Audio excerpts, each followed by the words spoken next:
Hello everyone. In this video, I am going to explain an example on socket address for Hypertext Transfer Protocol, which is used while browsing web, that is, while transferring data on web. This HTTP is a client-server application.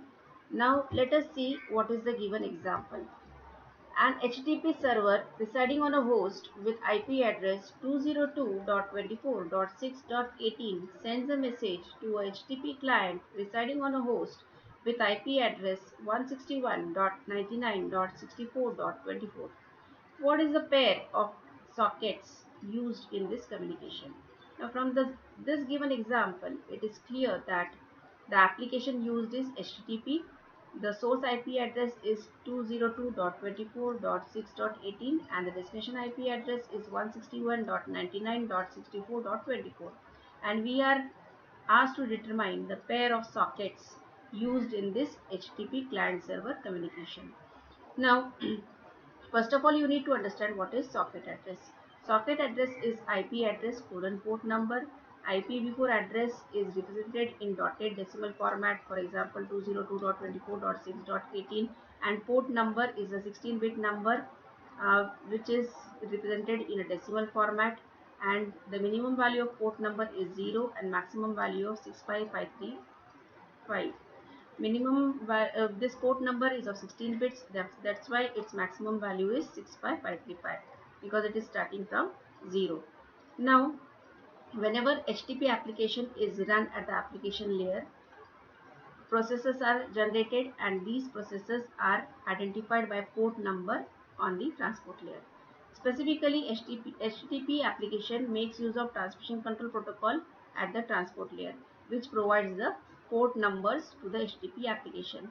The TCP header provides the source port number and destination port number to the HTTP application. Now, the socket is created at the application layer and it requires IP address from the internet layer and the port number from the transport layer.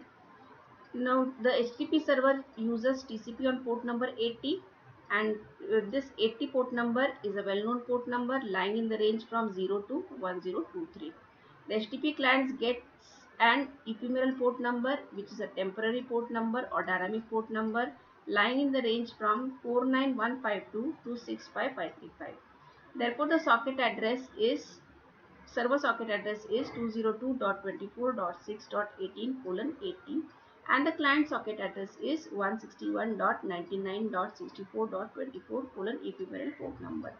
Now here the communication at the transport layer takes place from one process to another process. Communication is taking between the server process and the client process, and these processes are identified by the port numbers at the transport layer. The server process is allocated the well-known port number, and the client process is allocated the ephemeral port number, and the source machine IP address is given to us and destination machine IP address is given to us, and from this given data we write the server socket address as IP address colon the port number, and the client socket address as IP address at the destination machine colon the ephemeral port number.